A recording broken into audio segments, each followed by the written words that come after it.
And hello to everybody who has managed to make it for the second POWERPOOR training today. Already more than 500 energy supporters and mentors have been certified and are currently working with households that are impacted by energy poverty. So hopefully you also start doing that already. As from tomorrow, you have the means and the knowledge to do that. We'll go for some housekeeping and rules and the agenda. But first of all, I would like to give the word to Housing Europe's Secretary General, Sorka Edwards, who keeps on telling me POWERPOOR is becoming more relevant every single day. And that is true, because the project was prepared in 2019, and we see that in 2022, we see it more important than ever. So, Sorka, over to you. Thanks a lot, Diana. And first of all, well done to you and all of the POWERPOOR partners for putting together what looks like a really excellent program. And I am welcome to all of you who are going to be the new POWERPOOR energy supporters, and see also many colleagues from the other partners of POWERPOOR. Yes, as Diana mentioned, so Housing Europe, of course, is one of those organizations that is working for a Green Deal that is fair, an energy transition that does not leave people behind. So we've been working on that topic for some time, but this project, I think the relevance only keeps growing.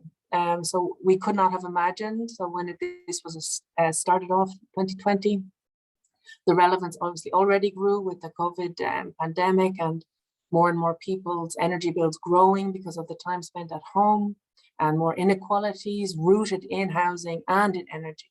But now, obviously, this situation has become even more acute, which is why we welcome more and more people to join this group, which is really trying to make sure that this energy transition brings everybody along with it. So we see very radical growth in energy prices, an average of 17% increase since September just last year, with some countries, including Belgium, Greece, Italy, over 30% increase in prices.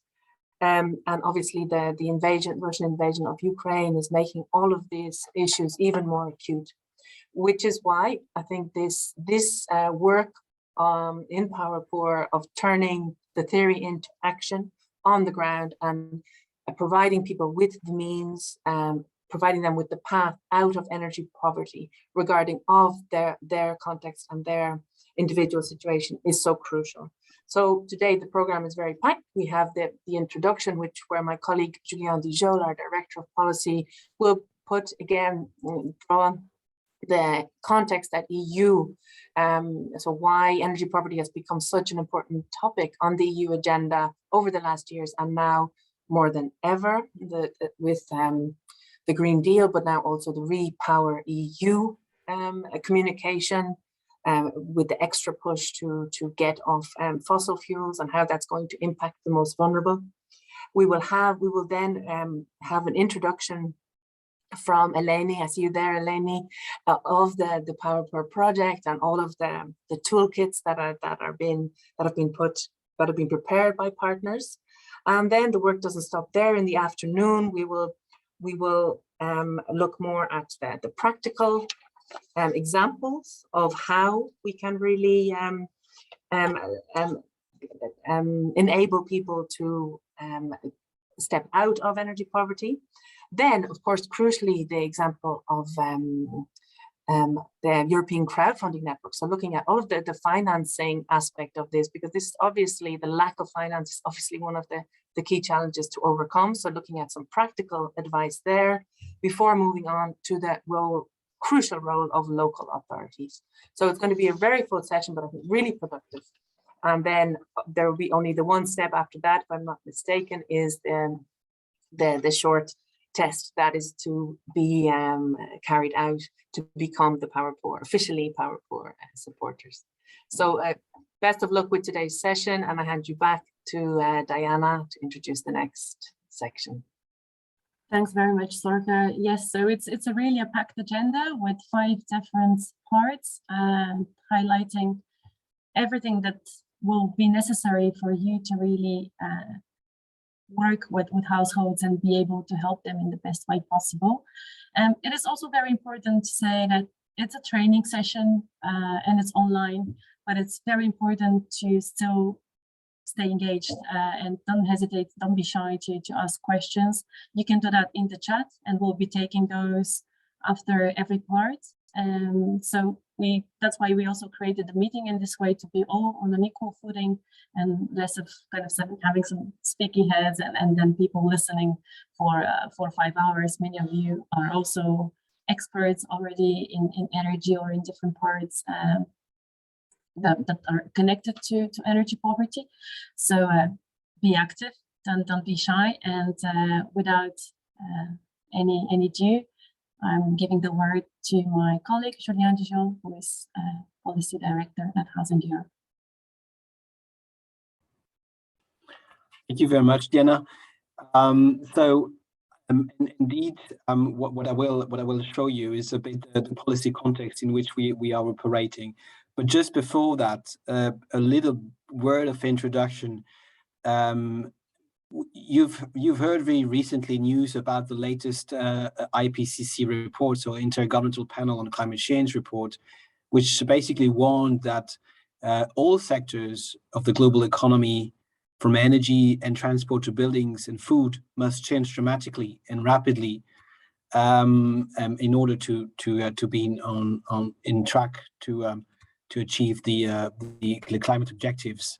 So this is another warning signal from the IPCC, and at the same time, European policymakers are debating about the future of buildings. Indeed, they are doing it in relation to a legislation related to Energy Efficiency Directive or to Energy Performance of Building Directive. And the big question is how far we should go in terms of requirements in order to be in line with the European climate policy. So it's a crucial and worrying context. So it's even more important now to discuss about the ultimate goal, which is actually preserving the capacity of people to pay for their energy, which is actually an essential way to have a decent way of life. This is the introductory word which I wanted to give to you. And indeed crucial and worrying, but we also have to know that there's a note of optimism behind this, which is the extraordinary capacity of public, social, and cooperative public housing providers to have this unique relationship with tenants, and this opportunity to combat energy poverty. So based on that experience of public, social, and cooperative housing providers, we can offer a variety of options which and tools which ultimately we hope will be useful for all of you. Obviously, public, cooperative, and public and social housing providers do not operate in a void, in a vacuum. I mean, they operate in a specific policy context, as we were talking about, and this is what I wanted to mention to you at the moment. So I will share my screen, and please hold on for a second. Yep. So this is, I suppose you are now seeing the screen. Yes. So I will directly go to the part which is related to the policy context. I suppose you have all seen that at the moment. So yeah. We have a series of directives which were present before and which mention energy poverty. One of them was the Internal Market Directive or Market Design Directive, which mentioned for the first time energy poverty as a problem, and member states have to take action on that. And you have a series of obligations for member states related to energy poverty. They have to include in their different action plan an objective to alleviate energy poverty, and this is one of the obligations that the European Commission has put in the what we call the governance regulation. So that's it's an important part. But more interestingly, going back to what the European Commission has proposed most recently, which is in July 2021, they announced what we call the Fit for 55 package. And it's supposed to deliver on emission reductions, but obviously it's supposed to do that in a fair way, so that no one can be left behind, as we say. And so the whole question is about whether we're going to reach this objective in terms of reduction by preserving the ability of people to pay for the energy transition, and therefore by avoiding energy poverty. One important aspect of this context is a proposal made by the European Commission and currently discussed by the European Parliament and by member states. Is about an obligation to renovate. The Article 6, or the proposed Article 6 of the Energy Efficiency Directive, said that, or stressed that, each member state shall ensure that at least 3% of the total floor area of the buildings owned by public bodies is renovated each year to at least meet the level of nearly zero energy buildings. So here, in this context, public bodies means contracting bodies in the sense of public procurement, which is actually, in most of the cases, social housing providers. So the point here is that the directive would oblige a renovation of a certain percentage of social housing every year at a level which is nearly zero energy buildings. And obviously this will have a consequence on obviously on the energy performance of the building, but also on the ability of the housing providers to pay for that, and how far they can transfer the cost to the tenants. Another aspect of this, what we call obligation to renovate, is related to Article 9 of the Energy of Performance of Building Directive. And this is the what we now quite famously name as minimum energy performance standards. Those minimum energy performance standards require basically all energy class G buildings to be renovated by 2030, let's say, to be more simple, and all energy class F to be renovated by 2033. So this is an obligation to reach a minimum performance for all the buildings, regardless of whether there's residential or commercial. And obviously, this means that if you are a homeowner, and if this provision is adopted by the legislators, you will have to make sure that your home is at least EPC F by 2023, and by 2030, and E by 2033. So this is something that has a very important impact on the ability of private homeowners to pay for the renovation of their homes. But we have to be clear: this is not an obligation to just do the minimum renovation going from G to E or F to E, but this is an obligation to have let's say a decent level of homes with an indicator of energy performance. Nothing prevents a member state to put legislation that will require, for instance, to go from G to D, like going up like 2 or 3 energy classes. So, but this is something new, and obviously it can have really a tremendous impact on a lot of homeowners. Now the question is whether this will have an impact on energy poverty. In what sense? In theory, it will have a positive impact on energy poverty. However, we don't know how whether landlords will, for instance, increase the rent of their sitting tenants after renovation. So there's a lot of question marks related to this obligation to renovate, which actually is the consequence of Article 6 of the EED and Article 9 of the Energy Performance of Building Directive. Another important point which has an impact and is relevant for energy poverty is what we call the promotion of renewable energy sources. Why is it important for energy poverty? Because as you know, renewable energy sources have this great characteristic that it's actually more stable, and once you've paid for the equipment, it's basically cheaper than what you can get from the grid.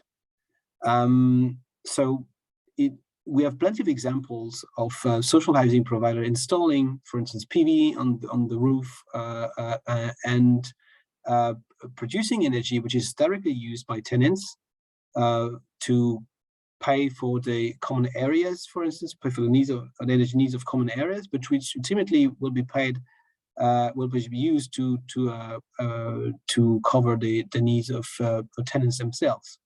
So, and this has a positive impact on the energy bills. So savings are real in the case of using renewable energy. In that case, we have two articles which could be very useful in the sense of promoting renewable energy. One of them is in the Energy Performance of Building Directive. It's Article 8, which is a clear legal basis for ban on boilers, basically boilers based on fossil fuel. So it allows member states to set requirements for heat generators based on greenhouse gas emissions or the type of fuel used.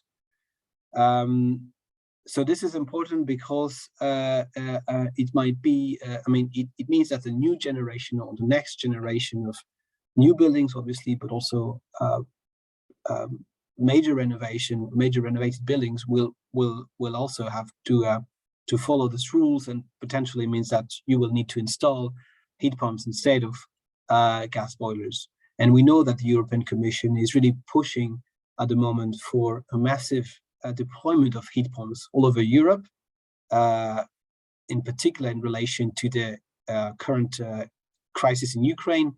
A little note here, where just to talk about the Commission of Europe, the communication of the European Commission called Repower Europe, whereby they really wanted to promote heat pump and rooftop solar panels all over Europe. And in May, there will be another communication of the Commission, which should give more details about the plan to massively invest in heat pumps and rooftop solar panels. So this was just a little note to explain to you that indeed this is a strategic investment for the European Union, and which ultimately will have a positive, or can have a positive impact on energy poverty, obviously. Another aspect when we discuss about the promotion of renewable energy is obviously the Renewable Energy Directive. And this Article 15A of this Renewable Energy Directive say that member states shall introduce measures in their building regulation to increase the share of electricity and heating and cooling from renewable sources in the building stock, including measures relating to self-consumption. I mentioned that a bit earlier, renewable energy communities, and also the local energy storage. So what we believe is that it's a very important way of going forward to the decarbonization of the building stock, promoting low carbon energy sources at the right level. The important point for us here, another note, is that in some cases, you do not have to look at the building level, but at the district level. In many cases, we have district heating, and district heating is a very interesting system to provide energy, as long as it's based on clean energy. And the Energy Efficiency Directive provide for new articles which oblige the district heating to be greener and greener over time. So there will be deadlines after which it won't be possible to fuel the energy, district heating with fossil fuel energy. So it's also an important aspect of the decarbonization that we believe it's crucial when discussing a fight against energy poverty. But obviously, all this is fine as long as we have the money to do the necessary investments. And I mentioned before the fact that some requirements might have unintended consequences, or consequences that we cannot really evaluate properly at the moment because of the costs of investment. So the crucial part will be about how the European Union provide for funding for the renovation and decarbonization of housing and social housing in particular. So the Article 22, or proposed Article 22 of the Energy Efficiency Directive, says that member states shall implement energy efficiency improvement measures in priority, or as a priority, among people affected by energy poverty, vulnerable customers, and where applicable, people living in social housing. So there's a clear reference to energy poverty in this article. So basically, member states, they will have to define energy or vulnerable customers, what is energy poverty, and make sure that the measures that they take, or that the financial measures that they take, should go in as a priority towards those groups. And they also make the link with people living in social housing, which is interesting because, as you may know, this is a paradox where social housing is in general more energy efficient than any other segment of the housing market, and yet you have quite a lot of people living in social housing suffering from energy poverty, from the fact that their income is very reduced. So working on energy poverty and working in social housing as a very good consequence in terms of social justice as well as environmental justice. So we believe that social housing, is the place where these two challenges meet, and it's a perfect way to have this win-win situation whereby you work on the same time social justice and environmental justice. So that's the first thing that European Commission is asking member states to do. But then obviously the question is where member states can find the money. Well, one of the answers is the fact that member states have some opportunities related to, for instance, the ETS directive. So the Emission Trade System Directive, it's a potentially important source of funding for member states. And in particular, now that the European Commission is looking for the extension of the ETS to the building sector and the road transport sector. And again, here we are in an area where there will be negative consequences, but potentially positive consequences on the ability of people to pay for the energy. And the big question is whether the positive consequence will outweigh the negative consequence.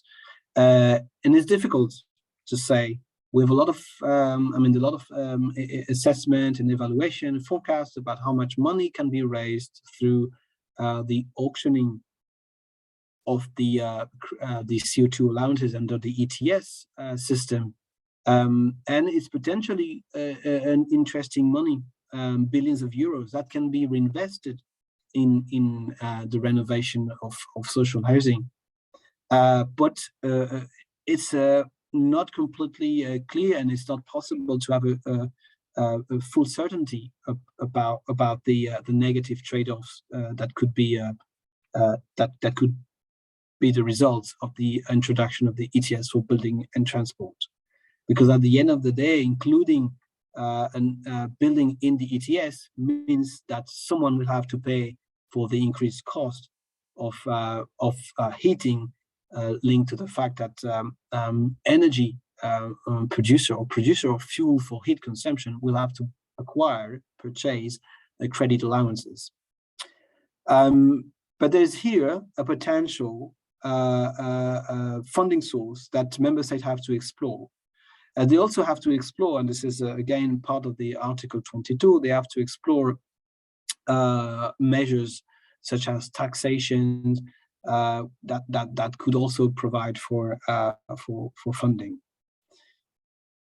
So that's what I wanted to tell you about the current and very recent policy discussion. So we are really at a crucial moment where all the policymakers at the EU level are looking for a new phase of the energy legislation framework. And there's a lot of discussion about where we should strike the balance between requirements on the one hand and then the policy, the funding on the other hand. And can we have a situation where the positive will outweigh the negatives, also in relation to energy poverty?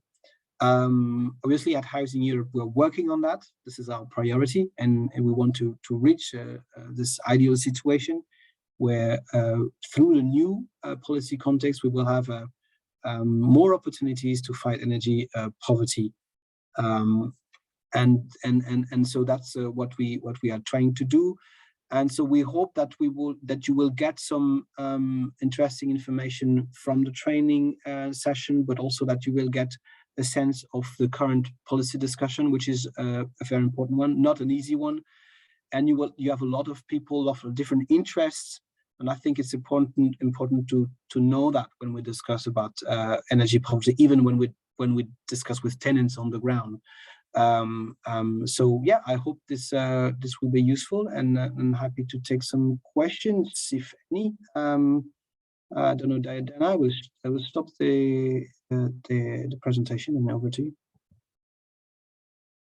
Thank you very much, Julian. There is just one comment, which is, I think, less of a question, coming from Nelson Brito, saying, please notice that these are still proposals for the EPBD revision. Just imagine that this would imply in historic buildings across Europe that often use a lot less energy than indicated in the EPCs.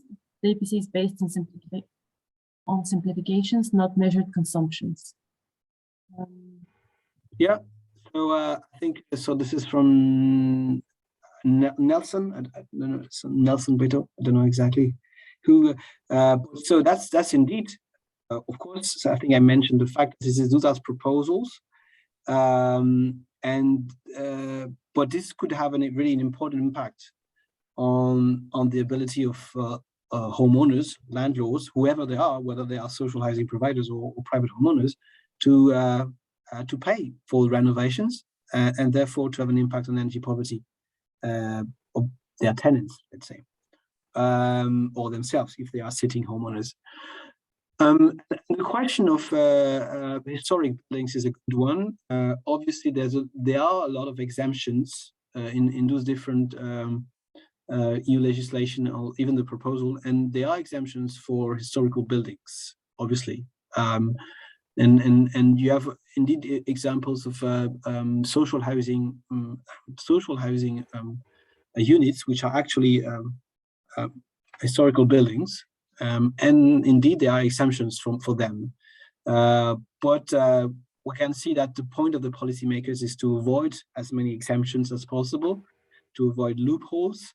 But clearly you can't have a one-size-fits-all for all types of buildings, despite the fact that indeed the minimum energy performance standards are supposed to be for as many building typology as possible. But there will be, yes, exemptions for historical buildings. And the question about it's an interesting one about the difference between calculated energy, metered energy is an interesting one.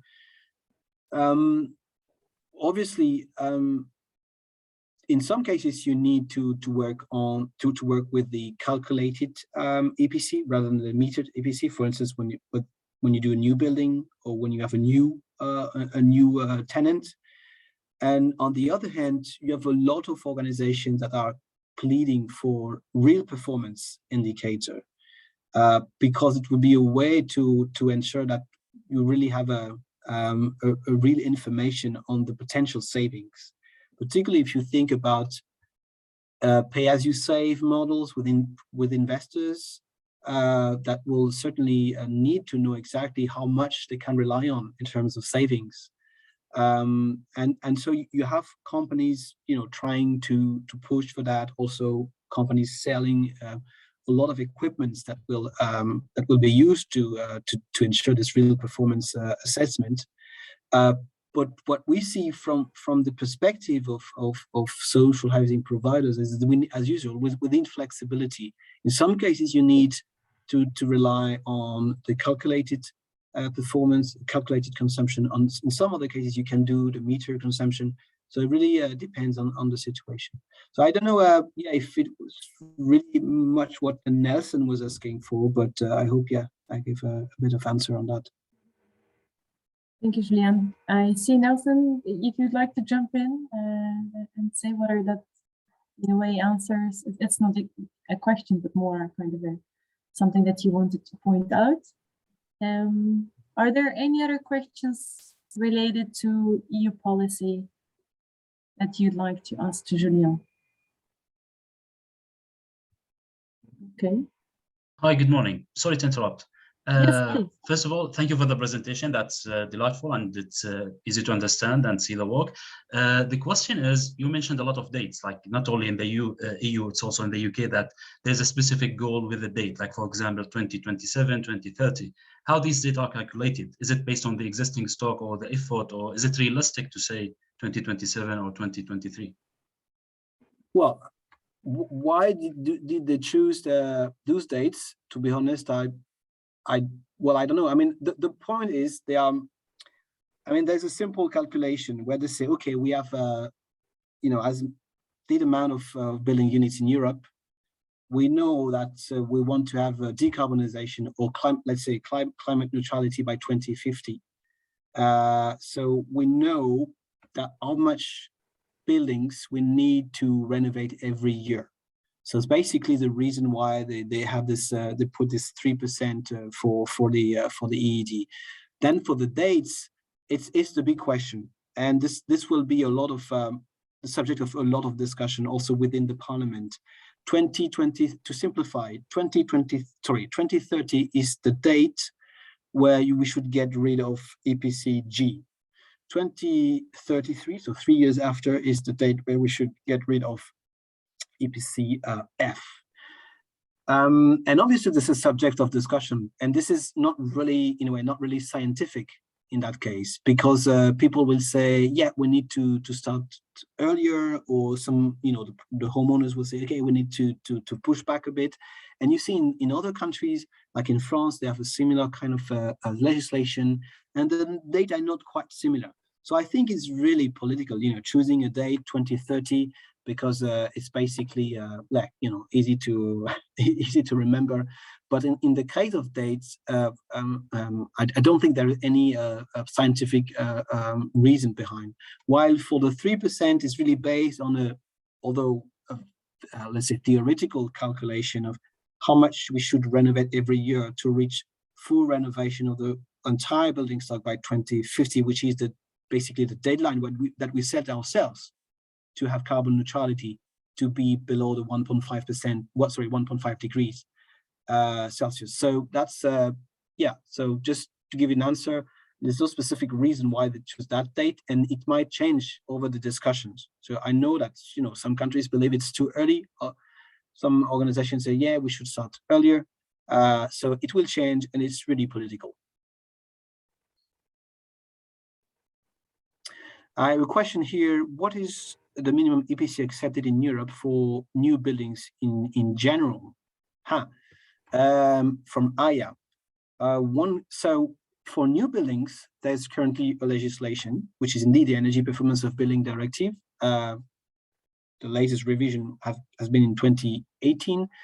So for the new buildings, there is a standard which is called nearly zero energy buildings. And in many cases, in many countries, the nearly zero energy buildings is basically the EPC A. I mean, depending on the countries, you may have what they call A+, A-, but in general, this is the EPC-A. And if you want to talk about consumption, so kilowatt hour per square meter per year, the European Commission published a recommendation where they say that NZEB, so nearly zero energy buildings, should be around, depending on the climate zone, but should be around 60 or 50 to 60 kilowatt hour per square meter per year of primary energy use. So yeah, depending on where you are, let's say, think about 50 kilowatt hour per square meter per year. And this is, this corresponds to A, and this is what we call NZEB, nearly zero energy buildings. And just a note of information, although it's a bit outside the energy poverty discussion, but in the revision, the new revision of the EPBD, the European Commission wants to have a new standard for new buildings by 2030, which will be zero emission buildings. So not nearly zero energy buildings anymore, but zero emissions buildings. So as you can hear, they talk about emissions. So they are looking at the CO2 emission from the building. So not only looking at how much primary energy use you do, or energy you need for the heating, for the cooling and hot water, but also what we call the global warming potential. So how much CO2 you need to build your buildings. So it's also about the embedded carbon as well. So that's the new standard they also propose for 2030. So you see things are moving in terms of standards, which is not very easy for someone involved in the building sector, because you need clarity over the long term. And basically now at the moment things are being discussed, but we don't know what will happen at the very end of the discussion. As I said, dates might change in terms of deadlines for the minimum energy performance standards, and so on. So yeah, it's a good it's a good moment to discuss that. And cost of construction. Yeah, so exactly. And how is it affecting cost of construction? It's a very good question. So we obviously we have plenty of examples of countries which have already calculated the. So I suppose you're talking about the new standards or the ZEB. Well, we have examples of countries which have actually calculated the impact of applying almost the passive house standard for new construction. And like in France, they have a new rule, they have a new standard for new buildings in that case. Belgium has that as well. Depending on the typology of buildings, obviously it's around 10%. Let's say like this, around 10% compared to previous norms, which did not take into account let's say the CO2 dimensions. So so yeah, there will be an extra cost. That's quite clear, and we are not even talking about the current increase of building material. Those calculations were made before the crisis related to the availability of material, and obviously before the Ukraine crisis. So the 10% is something that will be subject to change. And we, of course, all count on the fact that the industry will be able to massively scale up and therefore decrease the cost. But again, things are a bit more complicated now that we see a lot of bottlenecks in the supply chain, whether this is copper, whether this is lithium for batteries or any equipment. There's a lot of things related to supply chain bottlenecks, which will have an impact on the cost, and it's difficult therefore to have a clear view on the extra cost it will create. But the point is, this extra cost has to be paid by someone. So whether it's taxpayers' money or whether this is the tenants, I mean, someone will. I mean, obviously the housing providers as well, but someone will have to pay. And the whole point and the whole challenge of policy discussion is to basically find a balance between all this and make sure that we do not create more problems related to the energy transition. We need to really use the energy transition to solve the energy poverty. And this is not a given. So that's why we have to work on the details. We have to work on the technical aspect, and we have to avoid, simplistic views about that. Thank you very much, Julian. And when you say more simplistic, I would not say that it's simple what POWERPOOR is doing, but it's very, very precise and kind of really, we could see exactly what does it mean when it will happen and what kind of shape the actions are taking. And for that, we have our coordinator, Eleni Canelo, who is from National Technical University of Athens, and who is kind of the glue of the 14 partners behind the project, trying to bring all of us together and ensure that the project is really going ahead for already more than a year and a half. So Eleni, over to you about what POWERPOOR is, what does it stand for, and the tools that it provides. Over to you. Thank you, Diana. Thank you also for the nice words, for the glue and everything. Truth be told, I agree with everyone. The project has gained great momentum. I want to say, unfortunately, has gained momentum because of the energy crisis. So now we're going to see a little bit what it is about and what we are striving to do and what we wanted to do already back from 2019 when it was envisaged, and then how we adapted everything so that we better reflect all the developments happening after COVID and now after the energy crisis. Not after, during the energy crisis. So the first one, I want to share is that the project has already started from September 2020. The title is Empowering Energy Poor Citizens Through Joint Energy Initiatives. It is under the European Union Horizon 2020 Research and Innovation Program. And now we are happy that we are on the second half of the project live. So we are 14 participating partners from 11 countries, and we have 8 pilot countries that we are taking the solution there. So the 14 participating partners include, the countries include Greece, Bulgaria, Croatia, Hungary, Portugal, Spain, and Estonia and Latvia. These are the 8 pilot countries. And of course, we are supported by Housing Europe and ECN, the European Crowdfunding Network in Brussels, and also from ICLEI, a network that has great ties with municipalities across Europe, from Germany, and of course from Intrasoft, it's a software company from Luxembourg. So we have 11 countries. We have partners that support the solution. We have pilot partners that check the solution. And now let's see what the project aims to do. So POWERPOOR leads the way in supporting energy poor citizens to implement energy efficiency interventions, from small-scale no-regret energy efficiency interventions to large-scale interventions that could help them alleviate the problem of energy poverty once and for all, but also it facilitates behavioral change and it enables people to understand their energy expenses and their energy usage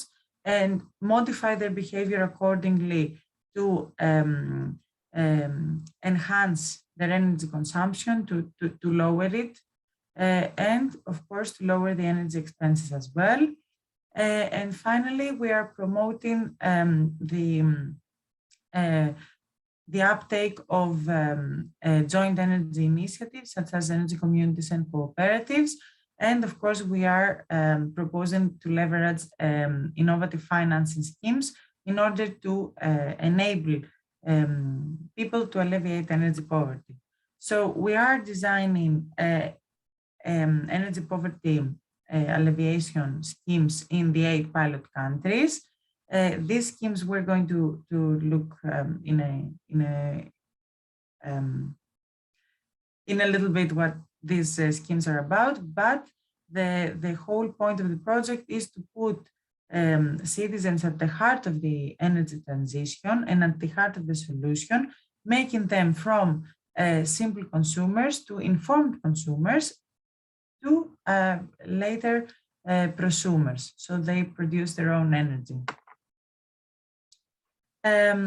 How we're going to do this? Initially, we have designed the energy poverty mitigation toolkit.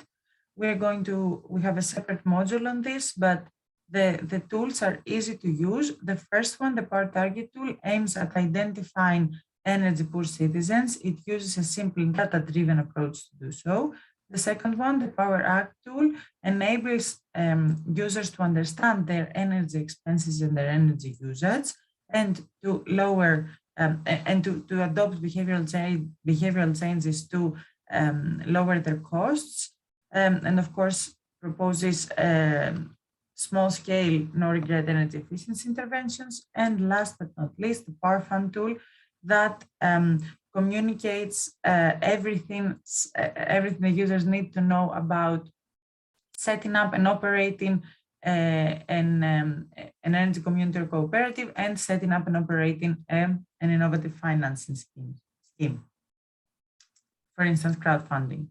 All of these are detailed in the Energy Poverty Guidebook for Energy Planning, and it is one document that can help regions and municipalities and anyone that is interested in incorporating the POWERPOOR approach into tackling energy poverty in a local level.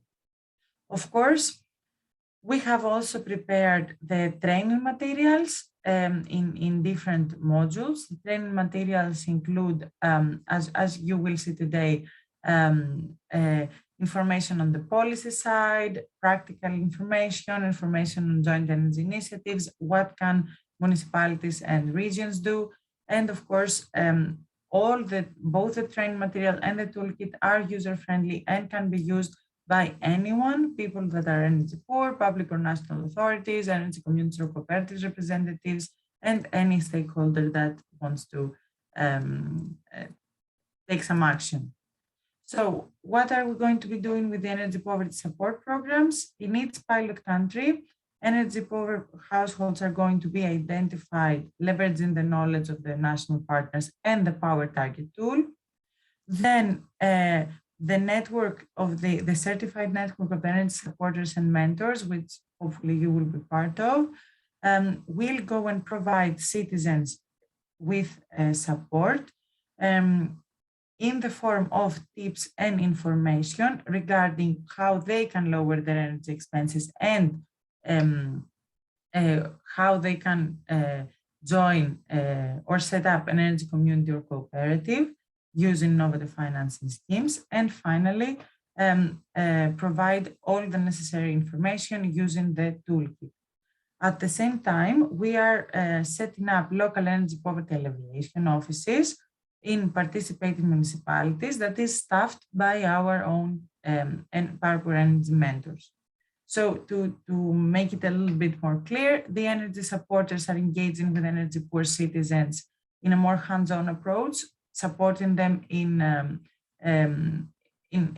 selected home visits or supporting them over the phone, and helping them to understand their energy use, to identify whether they are poor, to understand their energy use, and find energy communities or cooperatives or set up one and leverage innovative financing schemes. And the energy mentors provide all the necessary support in municipalities and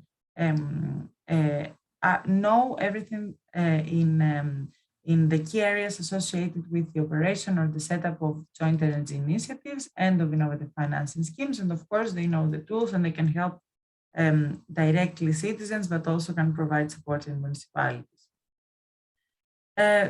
So how we're doing all of this, as you can see here, we have already done some trainings. You will see it in the next slide, but we are organizing a series of trainings and webinars in all across the 8 pilot countries and in an EU level. And of course, we're doing also face-to-face training seminars in the pilot countries, especially with municipalities. We are expecting to have about 1,100 supporters and mentors, about 15 energy poverty alleviation offices, and to include all of our lessons learned and everything we did in the project in 8 national roadmaps and 1 European roadmap, and to establish the POWERPOOR Alliance that will help us sustain the solution. So just to make it clear, the energy supporters and mentors, what is expected of them, pretty much to be a focal point in their own communities, to be a node of communication and to guide people in need. So engaging with households and energy poor citizens and helping them to understand their energy spending, plan small-scale energy efficiency interventions, adopt behavioral changes, and further mitigate energy poverty using joint energy initiatives and innovative financing schemes. And the energy mentors are expected to support municipalities and regions in all the key areas associated with mitigating energy poverty through joint energy initiatives. So why become an energy supporter and mentor, apart from the usual because we are motivated or because of the energy crisis? As we understand, there also from the policy side, there is a growing ecosystem of energy communities, and the notion of prosumers is getting more and more attention across Europe. So knowledge in all these key areas are going to be of use. Municipalities, cities, and regions will need guidance with these innovative solutions. And in general, the energy supporters and mentors get a wider view of the issue of energy poverty and how it can be addressed through joint energy initiatives. And of course, energy supporters and mentors are becoming part of a pan-European network that fosters synergies and collaboration and enables knowledge and experience exchange. Just in a nutshell, what has been done so far, because the project is already been going on for a year and a half, more than a year and a half. We have more than 750 people that have attended our 35 training seminars across EU. More than 550 from the 750 have taken the test and have become certified energy supporters and mentors. We have 1,400 interactions in the tools. We are currently supporting about 8,000 households across 52 municipalities across Europe, 10 of which have also established an energy poverty alleviation office. We have done more than 700 home visits in energy poor households. We have held 15 info days with more than 550 attendees, and we have 58 presentations with more than 3,000 attendees across Europe. So the training seminars, people are doing them as we are, online or on site, depending on the conditions. The energy supporters and mentors are doing the home visits. They are helping people understand their energy usage and see whether they are energy poor or not. Some of the energy supporters have equipment also, for instance, a simple thermometer, and they are helping more the people living in this house. We have had some experiences from them, and they told us that the people that they visited are really eager to learn more, both on how to lower their energy expenses, but also on what in the shell, what needs to be changed or addressed so that they can tend to it. Of course, we're going to be hearing more about this in Module 2 in today's training. Here are the municipalities, the 10 municipalities across Europe that are holding an energy poverty alleviation office. More are expected in the second half of the project. This is a picture of our Latvian energy poverty alleviation office. They have a dedicated stand, and they are using brochures and leaflets to notify people that are addressing them for their energy spending and using. We have held a lot of info days in the various pilot countries, and yep, that's pretty much it from my side. I don't know whether we have any questions. Thanks very much, Eleni. I think that this gives a taste to participants today to what they could experience after the training, passing the test, and becoming an energy supporter and mentor. Really, a lot has advanced. Even the first webinar was at the first week of February, and we see that we have had even more people being trained, more people on the ground, which is very encouraging to see during all this difficult situation that Europe is experiencing for various reasons. Are there any questions to Eleni? Okay, so it seems like everything was clear, and in this way, we're moving to part 2. We're 4 minutes ahead, but I guess that even if we finish a little bit earlier, that will give us a little bit of a longer lunch break. For now, we have 45 minutes. And because also we continue with Eleni, she already mentioned to you the 3 main tools of the project: Power Target, Power Act, and Power Funds. And now she'll deep dive in the first 2. What is Power Target and what is Power Act, and how you can make the best use of them. Exactly, Diana, thank you.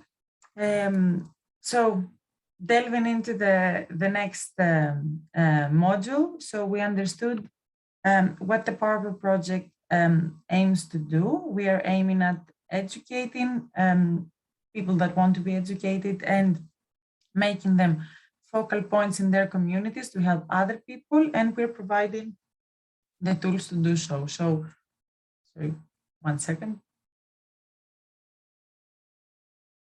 So I'm going to be delving into the first 2 tools, and I'm going to familiarize you with how to use Power Target and Power Act, provide a practical example of how to fill them in, and have an exercise about how to read the utility bills. So to start, the toolkit has 3 tools and the Energy Poverty Guidebook. The first tool is a tool to help you identify energy poor citizens with a simple data-driven approach.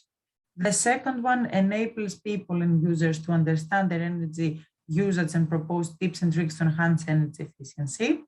And the Power Fund tool that communicates innovative financing schemes and joint energy initiatives. In the Power Fund tool, it is going to be presented in a later presentation, but there are information on how to set up and operate an energy community or cooperative and the crowdfunding campaign, but also we have available energy communities and cooperatives and available crowdfunding campaigns that you can pitch in. So the guidebook wraps up all the POWERPOOR approach and is an easy to read document that can help municipalities, for instance, to incorporate the POWERPOOR approach in their sustainable energy and action plans that are, or any type of action plan that they are addressing energy poverty in. So the Power Target Toolkit, it includes both quantitative and qualitative indicators to support the people that are going on the home visits and to identify anyone that is energy poor or is experiencing energy poverty episodes. The Power Act tool, it empowers the citizens to understand their energy usage and understand how they can lower it. It evaluates their thermal comfort, it creates energy profiles, and it can encourage behavior change. Toolkit, as we said, also has all the available information on joint energy initiatives and on innovative financing opportunities and how we can use them to address energy poverty.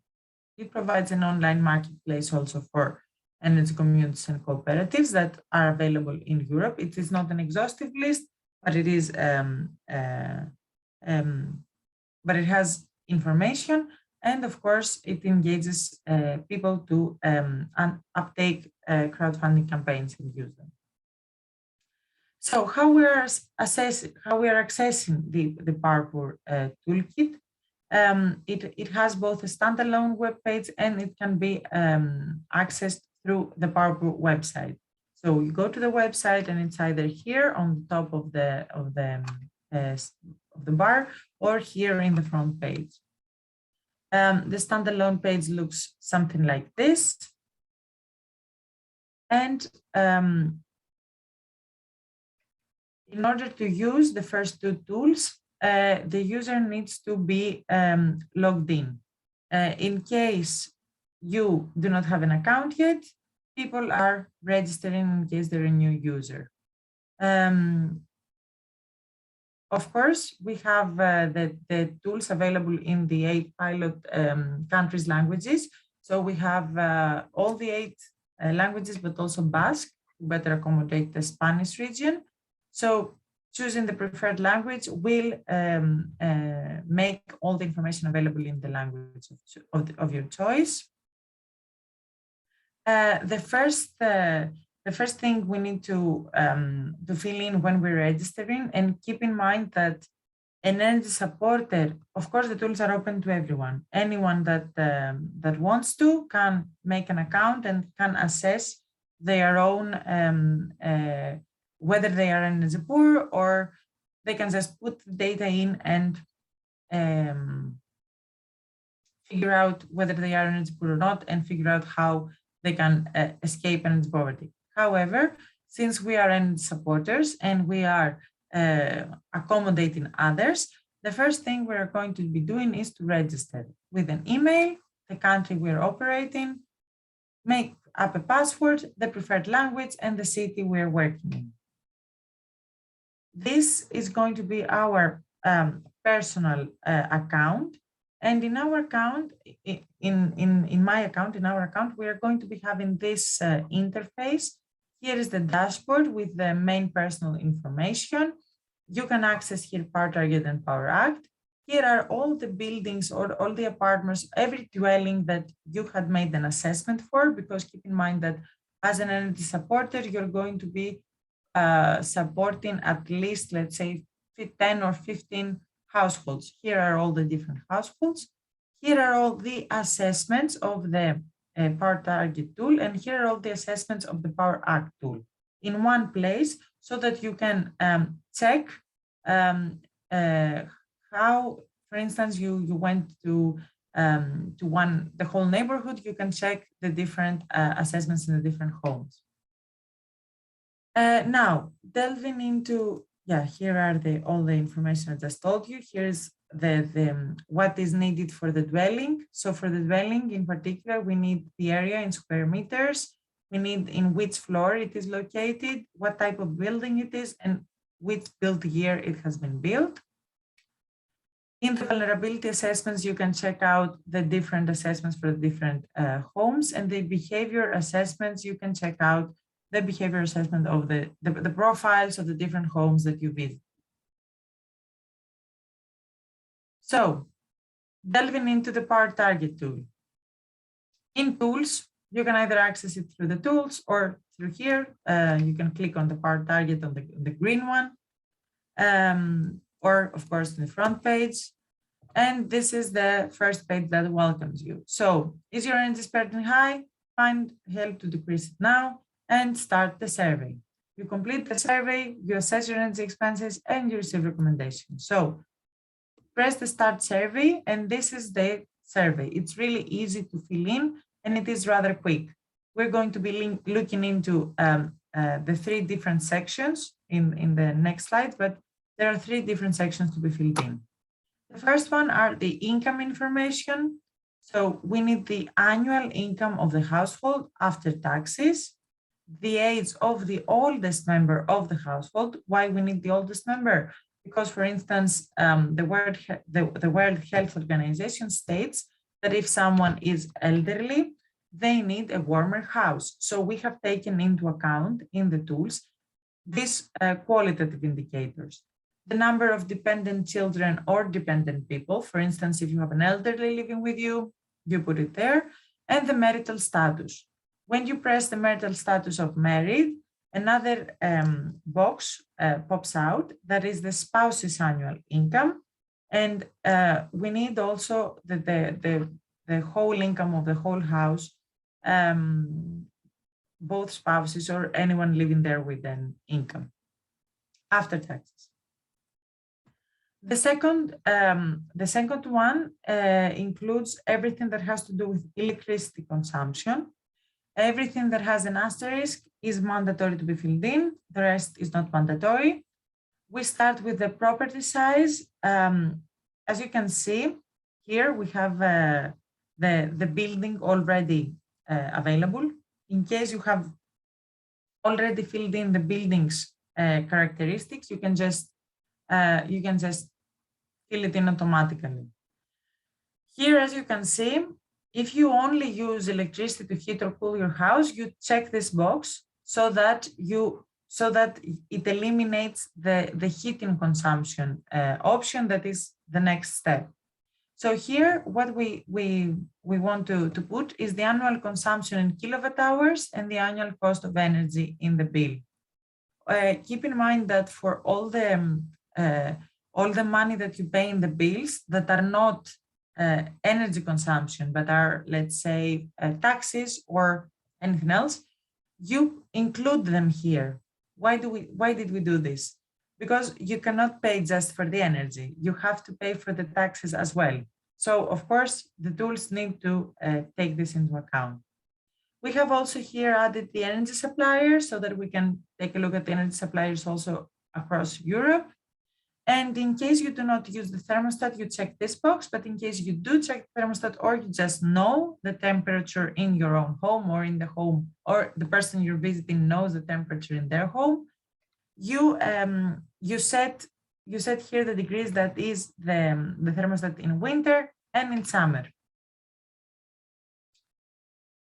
So that's the electricity consumption, and then we go to the heating consumption. So the heating consumption includes these sections. The first one is the heating fuel. The heating fuel has a drop-down list, and you can select from natural gas, oil, wood, pellet, propane, or district heating.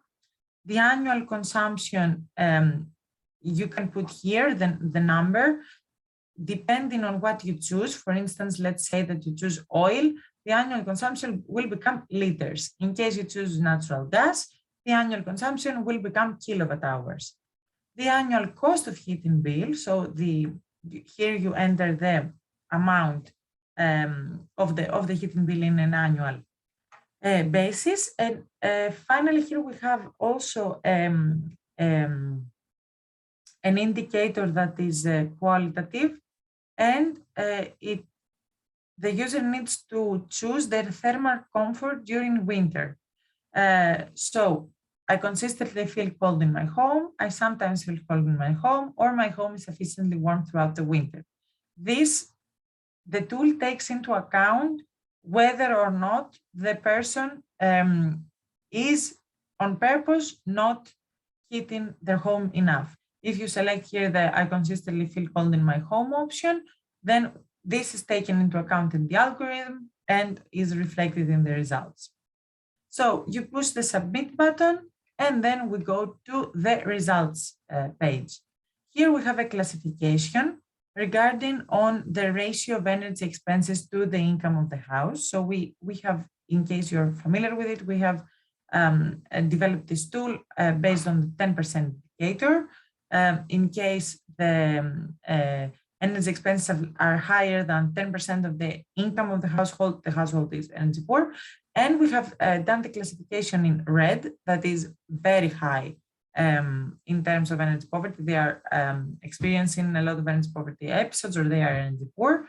The orange is high. They are energy poor also, but in a slightly better situation.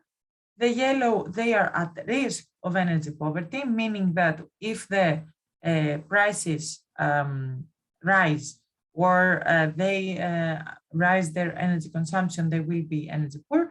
And the green, they are fine, they are low, they are not energy poor.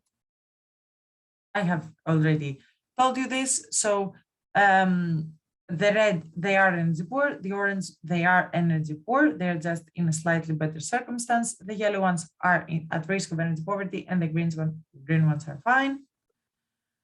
And that was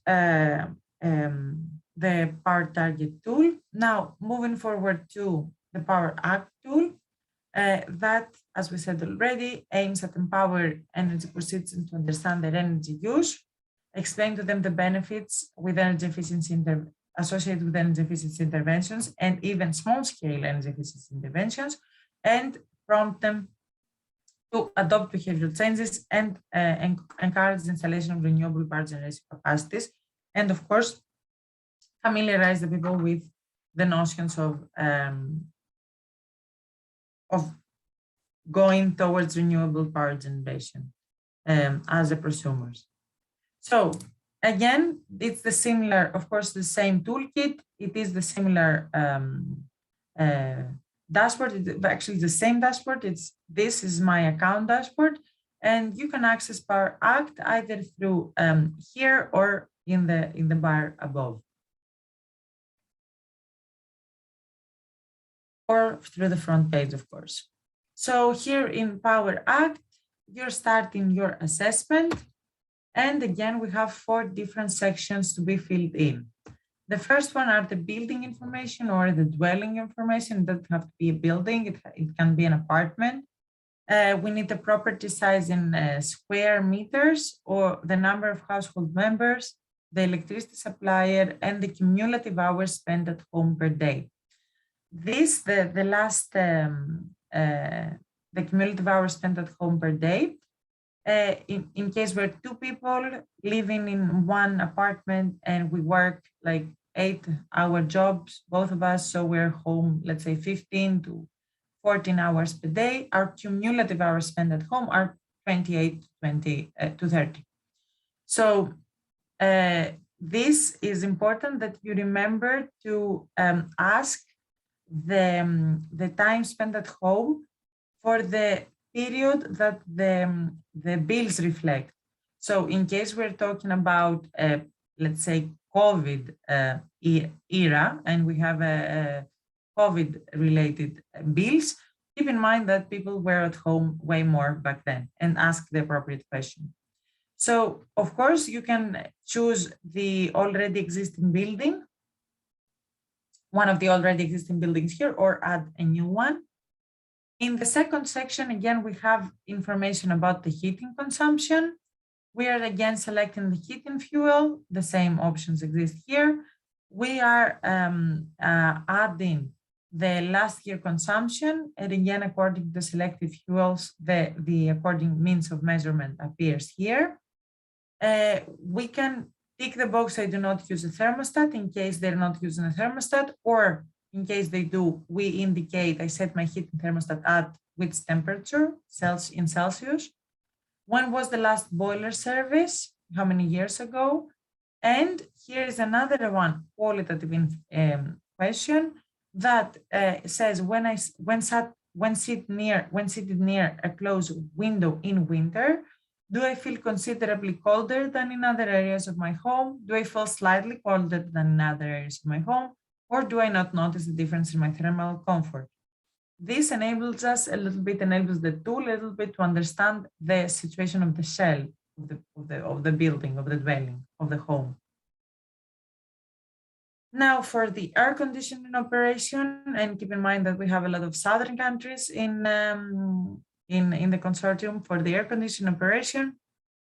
We have the question whether do you use an electric air conditioning unit, and when, only in summer, in winter and summer, and or I do not use it. When did you last change your air conditioning filters, and when, where is the thermostat set in the winter and in the summer? Finally, when it comes to electric appliances, we have information on what they use for electric appliances for lighting. Sorry.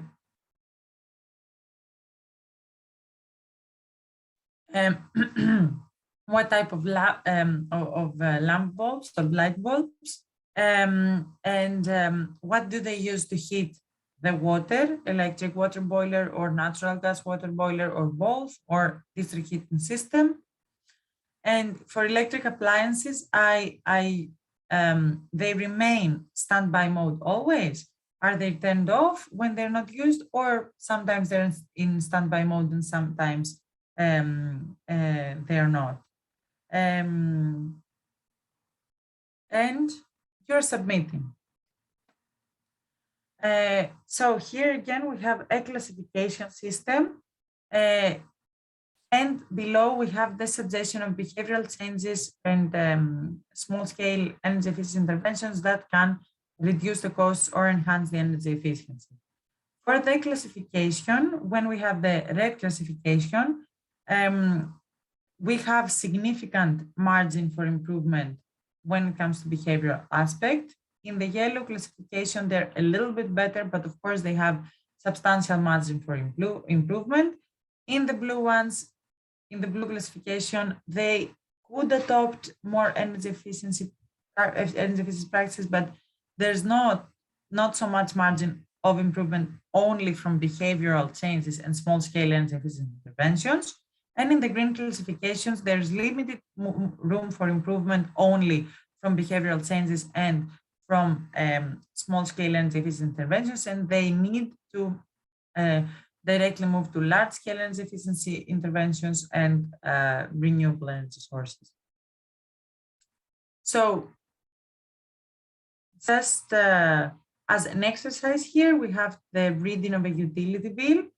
So here I have a utility bill. Unfortunately, it's a Greek one, but here in the bill, we need to figure out the cost, which is highlighted here in euros, the energy spent in kilowatt hours, and we need to check the specific time period. Here it is worth to be noted that some of the bills do not reflect the energy consumption. Some months you just pay depending on what you have spent last year. These bills are taken into account because of course you pay them, but you're not taking into account the kilowatt hours consumed. So for the whole year, you accumulate all the kilowatt hours from every single energy bill that came in the household, but you only take into consideration the actual kilowatt hours spent. Similarly, when it comes to a natural gas bill, you need to figure out the time period of consumption, the kilowatt hours consumed, and then how much money it costs. And of course, again, we need the whole year worth of money and the whole year worth of consumption. So again, yep, that's it from my side. I'm guessing here we may have questions.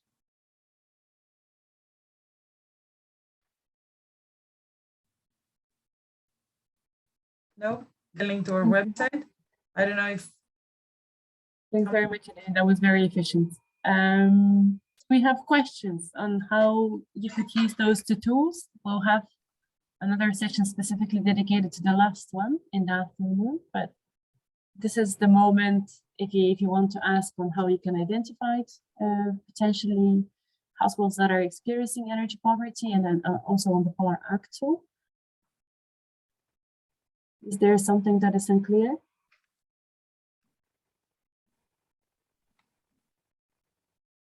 You can also jump in, unmute yourself, and also ask a question if it's something. Also, in case you use the tools, and when you do, we have an email you can send questions to, and we have frequently asked questions section, and we have an online help desk, all of which can help you when using the tools. They are pretty straightforward, and the data needed are not extremely hard to find. And I think it is also worth noting that they are GDPR compliant, meaning that we are not storing any, because of course we are gathering information on income and they are sensitive. We are not storing, we are securely storing the information and we're not using it anywhere. And of course, we're doing anonymization and pseudo-anonymization techniques. So your data is safe with us, and please go ahead and register and check out the tools. And in case any questions rise, you can also send an email. That's correct. And also for the ones who are lucky and kind of in the pilot countries' languages, you could also do that in your own language. I see quite a few people coming actually from the countries that POWERPOOR is targeting, but the idea is to scale up the approach, and that is exactly the role that our 3 EU organizations are trying to do with those webinars. All right, so I see that there are no questions for the moment. We are quite earlier. I didn't expect that, but that is maybe there is one. Maria began, please, asking on data gathered from the surveys. How okay, so for research purposes, okay, so the data, yes, of course, are stored in a database. We're not throwing away data. Account holders can only access the data that they have gathered. So in case you are visiting, let's say, 10 different households, the 10 different households results and what you have put in key areas are going to be included. I'm going to share real quickly my screen again so that I can show you where you can find them. So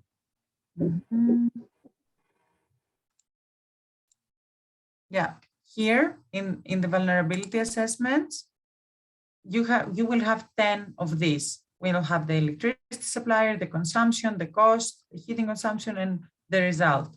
So this is the type of data that you will have access to, and the behavioral assessments.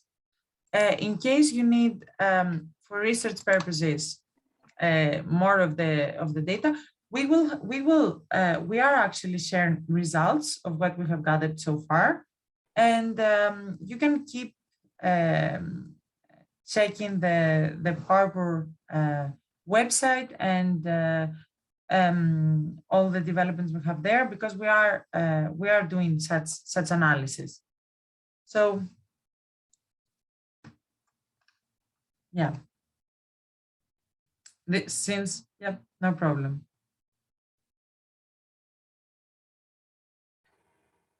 Okay, so thanks, Marie, for that question.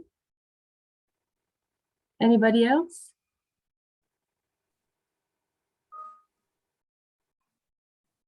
Okay, so Eleni will be with us also partially for the afternoon in case some questions arise, but as she mentioned, there is a help desk, and it's really a continuous work, and it's hard to think about everything just by looking at the slides, but most likely questions will come up once you start using the tools.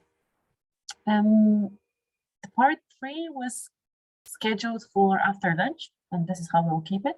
That is starting at 1:30 Central European time.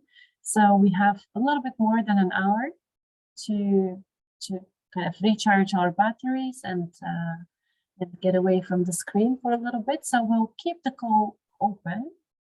We'll just maybe stop recording, but keep the call open. So if you'd like, you could stay, and we'll just mute ourselves